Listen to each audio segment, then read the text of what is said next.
আসসালামু আলাইকুম রহমতুল্লাহ। রতনে রতন চিনে এবং শুকরে চেনে কচু। আব্দুল্লাহ বিন আব্দুর রাজ্জাক এমন একজন আলেম, তাকে নিয়ে আমি বিগত দিনে বেশ কিছু ভিডিও বানিয়েছি এবং আজকে বাধ্য হয়ে আবার একটি ভিডিও বানাচ্ছি। অনেক মানুষ আসলে সমালোচনা করতে গেলে কোনো যোগ্যতা লাগে না। আব্দুল্লাহ বিন আব্দুর রাজ্জাককে নিয়ে অনেকেই সমালোচনা করছে। কি বলে? বলে আহলে হাদিস না, এবং আহলে হাদিস হলেও প্রকৃত আহলে হাদিস না, আসলে সে নাকি হানাফি। এই কথা বলার কারণ কি? যে উনি সবাইকে চ্যালেঞ্জ ছুটছেন না, সব সময় যে উনি মাতিয়ে রাখবেন, আমি বেদাতীদেরকে চ্যালেঞ্জ করলাম, আমি হানাফিদেরকে চ্যালেঞ্জ করলাম, হানাফিদেরকে কবর দেব, এই সবগুলো যে উনি করেন না।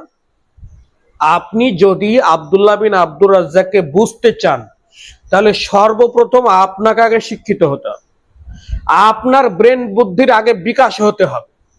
মানে ওই ছ্যাবলামো করলেই যে আহলে হাদিস হয়ে যায় তা কিন্তু নয়। আমরা অনেকেই মনে করি যে যারা হয়তো বেশি বেশি করে হানাফি ফরাজি এই দ্বন্দ্বগুলো লাগাচ্ছে তারা হয়তো কঠিন আহলে হাদিস।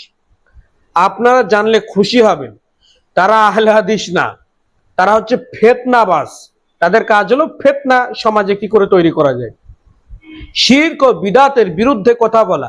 এটা ফিতনা নয়, কিন্তু যেরকম ভাবে তারা ফিতনা তৈরি করে বেড়াচ্ছে এবং যেভাবে গালাগালি করছে, যেখানে গিয়ে ভাষাকে ঠিক রাখতে পারছে না, এগুলো কিন্তু সব ফিতনা, এগুলো ভালো কিছু নয়।